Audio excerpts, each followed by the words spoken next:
லூக்கா எழுதிய நற்செய்தியிலிருந்து வாசகம். அதிகாரம் 3, இறை வார்த்தைகள் 15 முதல். அக்காலத்தில் மக்கள் மீட்பரை எதிர்பார்த்து கொண்டிருந்தார்கள். ஒருவேளை யோவான் மெசியாவாக இருப்பாரோ என்று எல்லாரும் தங்களுக்குள் எண்ணிக்கொண்டிருந்தார்கள். யோவான் அவர்கள் அனைவரையும் பார்த்து, நான் தண்ணீரால் உங்களுக்கு திருமுழுக்கு கொடுக்கிறேன், ஆனால் என்னை விட வலிமை மிக்க ஒருவர் வருகிறார், அவருடைய மிதியடிவாரை அவிழ்க்க கூட எனக்கு தகுதி இல்லை.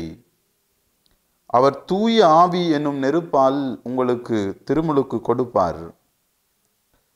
மக்கள் எல்லாரும் திருமுழுக்கு பெறும் வேளையில் இயேசுவும் திருமுழுக்கு பெற்று இறைவனிடம் வேண்டிக் கொண்டிருந்த போது வானம் திறந்தது. தூய ஆவி புறா வடிவில் தோன்றி அவர் மீது இறங்கியது. அப்பொழுது, என் அன்பார்ந்த மகன் நீயே, உன் பொருட்டு நான் பூரிப்படைகிறேன் என்று வானத்தில் இருந்து ஒரு குரல் ஒலித்தது. ஆண்டவரின் அருள் வாக்கு. கிறிஸ்துவே உமக்கு புகழ். மடுமாதா தொலைக்காட்சி நேயர்களுக்கு இனிய வந்தனங்கள். இன்று நாம் ஆண்டவர் இயேசுவினுடைய திருமுழுக்கு பெருவிழாவை கொண்டாடுகிறோம். திருமுழுக்கு அல்லது ஞானஸ்நானம் என்று சொல்லுகிற இந்த வார்த்தைகள் எல்லாம் ஒரு உயரிய உன்னதமான கருப்பொருளை நமக்கு சொல்லிக் கொடுக்கின்றன. ஏதோ பாரம்பரியமாக நம்முடைய முன்னோர்களுடைய அடியொற்றி பயணிக்கிற மனிதர்களாகிய நாங்கள் கிறிஸ்துவை பின்பற்றுவதற்கென்று நம்மை உட்படுத்தி கொள்ளுகின்ற ஒரு வாயில் நிலை அடையாளம் மட்டுமல்ல திருமுழுக்கு எனும் திருமடையாளம். இந்த திருமுழுக்கு எனும் திரு அருள் அடையாளம் நம்முடைய வாழ்க்கையிலே ஒரு உயரிய மாற்றத்தை உண்டு பண்ணுகின்ற அல்லது உண்டு பண்ண அழைப்பு கொடுக்கின்ற ஒரு அருட்சாதனமாக இருக்கிறது. கிறிஸ்துவிலே பிரியமானவர்களே, திருமுழுக்கு என்பது நம்முடைய ஆரம்பகால கிறிஸ்தவ வாழ்வில் ஒரு மனமாற்றத்தினுடைய ஒரு பெருவிழாவாக, நம்முடைய பாவத்திற்கு மரித்து ஒரு புதிய வாழ்வுக்கு உயிர்த்தெழுகின்ற ஒரு பரிசுத்தமான கொண்டாட்டமாக, அல்லது நம்முடைய பலவீனங்களுக்கு, பக்குவமில்லாத பழுதுபட்ட வாழ்க்கை முறைகளுக்கு இறந்து கிறிஸ்துவோடு, மீட்பராம் இயேசுவோடு ஒரு புதிய வாழ்வுக்கு உயிர்த்தெழுகின்ற ஒரு மாற்று வாழ்வு நிலை கொண்டாட்டமாக கருதப்படுகிறது. ஆண்டவர் இயேசு திருமுழுக்கு பெறுகிற பொழுது ஜோர்தான் நதியிலே அவர் தன்னுடைய அடையாளத்தை, தாம் யாரோடு யாராக இருக்கிறார் என்கின்ற அடையாளத்தை வெளிப்படுத்துகிறார். எல்லாருமே யோர்தானுக்கு வந்து திருமுழுக்கு யோவானிடம் திருமுழுக்கு பெறுகிற பொழுது தானும் திருமுழுக்கு யோவானுடைய கரங்களினாலே அந்த ஜோர்தான் ஆற்றிலே திருமுழுக்கு பெறுகிற பொழுது அங்கே நிற்கக்கூடிய வரி தண்டுபவர்கள், அங்கே நிற்கக்கூடிய படை வீரர்கள், அங்கே வந்திருக்கக்கூடிய பாவிகளோடு தம்மை தாமே அவர் அடையாளப்படுத்திக் கொள்ளுகிறார். அதனால்தான் லூக்கா நற்செய்தியிலே நேர்மையாளர்களை அல்ல பாவிகளை தேடி வந்தேன் என்று தம்முடைய அடையாளத்தை கிறிஸ்து வெளிப்படுத்துகிறார். இன்று ஆண்டவர் இயேசுனுடைய திருமுழுக்கு பெருவிழா நமக்கு சொல்லிக் கொடுக்கிற காரியங்கள் என்ன? ஆண்டவர் இயேசு திருமுழுக்கு பெறுகிற பொழுது முதலாவது காரியம், யோர்தான் நதியிலே வானம் திறந்தது என்று வாசிக்கிறோம். வானம் திறந்தது என்றால் கடவுள் இனிமேலும் மனிதர்களிடமிருந்து அகன்று இருக்கின்ற, அந்நியப்பட்டு இருக்கின்ற ஒருவர் அல்ல. அவர் வானத்தை பிளந்து கொண்டு, விண்ணகத்தை திறந்து கொண்டு மனிதர்கள் மத்தியிலே வாசம் பண்ணுவதற்காக, மனிதர்களோடு மனிதர்களாக உடன் இருப்பதற்காக, இம்மானுவேலனாக வந்திருக்கிறார் என்பதனுடைய அடையாளமாக அங்கே வானம் திறக்கிறது. இரண்டாவது காரியம், கிறிஸ்துவிலே பிரியமான சகோதர சகோதரிகளே, தூய ஆவியார் புறா வடிவிலே ஆண்டவராம் கிறிஸ்து மீது வந்து இறங்குவதை பார்க்கிறார்கள். தொடக்க நூல் புத்தகம் 1வது அதிகாரத்திலே, ஆதியிலே கடவுள் உலகத்தை படைக்கிற பொழுது, உண்டாக்குகிற பொழுது படைப்பின் அதிபதியாக கடவுளுடைய துணையாளராக இருந்து தூய ஆவியார் மீண்டும் ஒரு இறையாட்சி உலகை படைக்கின்ற கிறிஸ்துவனுடைய இந்த திருமுழுக்கு பெருவிழாவிலே அவர் மீண்டும் அங்கே அசைவாடுகிறார்.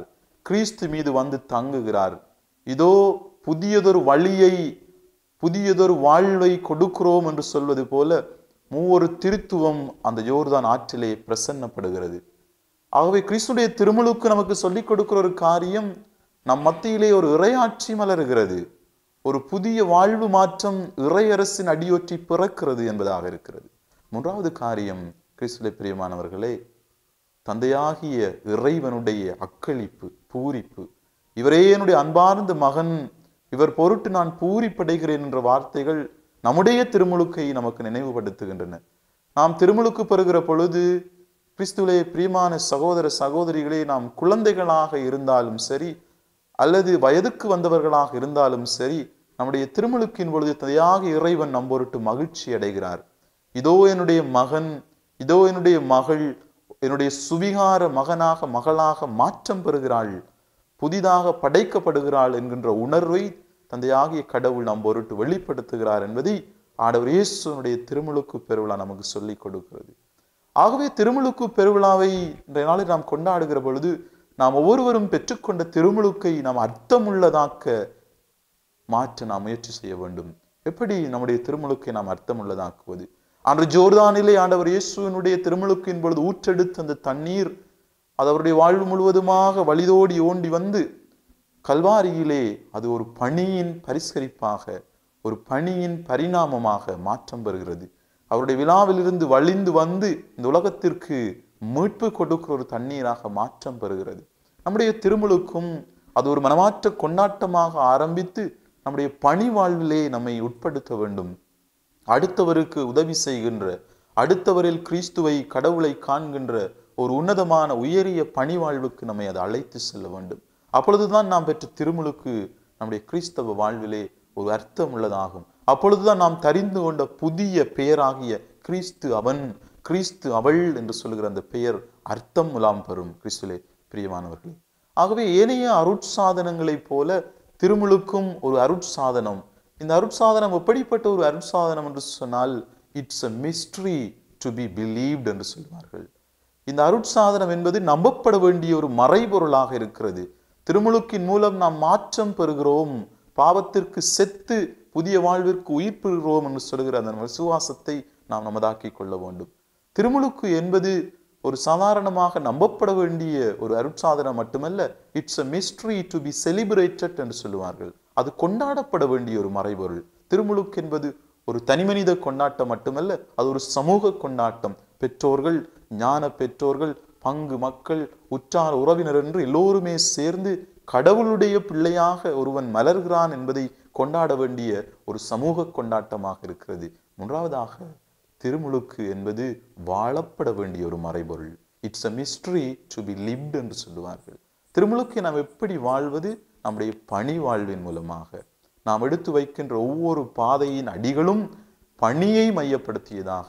எப்படி திருமுழுக்கு பெற்ற கிறிஸ்து 3 வருடங்கள் பகிரங்க பணிக்கு தலைப்பட்டாரோ, அதுபோல ஏழைகளுக்கு நற்செய்தி அறிவிக்கவும், சிறைப்பட்டோருக்கு விடுதலையை முழக்கமிடவும், பார்வையற்றோர் பார்வை பெறுவர், முடக்குவாத முற்றோர் எழுந்து நடப்பர் என்று சொல்லுகிற அந்த விடுதலையின் செய்தியை சொல்லுகின்ற ஒரு பணி மையப்படுத்தப்பட்ட அருட்சாதனமாக திருமுழுக்கு இருக்கிறது. ஆகவே இந்த நாளிலே மீண்டும் ஒரு முறை நம்முடைய திருமுழுக்கு அருட்சாதனத்தை நாம் சிந்தித்து பார்த்து திருமுழுக்கு கொடுக்கிற பணி நோக்கி அழைப்பை நமதாக்கிக் கொள்ளுவோம். நம்முடைய வாழ்வு மாற்றத்திற்காக நாம் உழைப்பதோடு மட்டுமல்லாமல் அடுத்தவருடைய வாழ்வு மாற்றத்திற்காக, அடுத்தவரும் இறைவன் கொடுக்கிற ஆனந்தத்தை, அக்களிப்பை, இறையாட்சியினுடைய மகிழ்ச்சியை தமதாக்கி கொள்ள நம்மையே நாம் ஒரு கருவிகளாக மாற்றிக்கொள்ள இந்த திருமுழுக்கு பெருவிழாவில் இறைவனுடைய அருள்வரம் வேண்டி தொடர்ந்து செபிப்போம். இறைவன் உங்கள் அனைவரையும் இந்த வாரம் முழுவதுமாக ஆசித்து வழி நடத்துவாராக. ஆமேன்.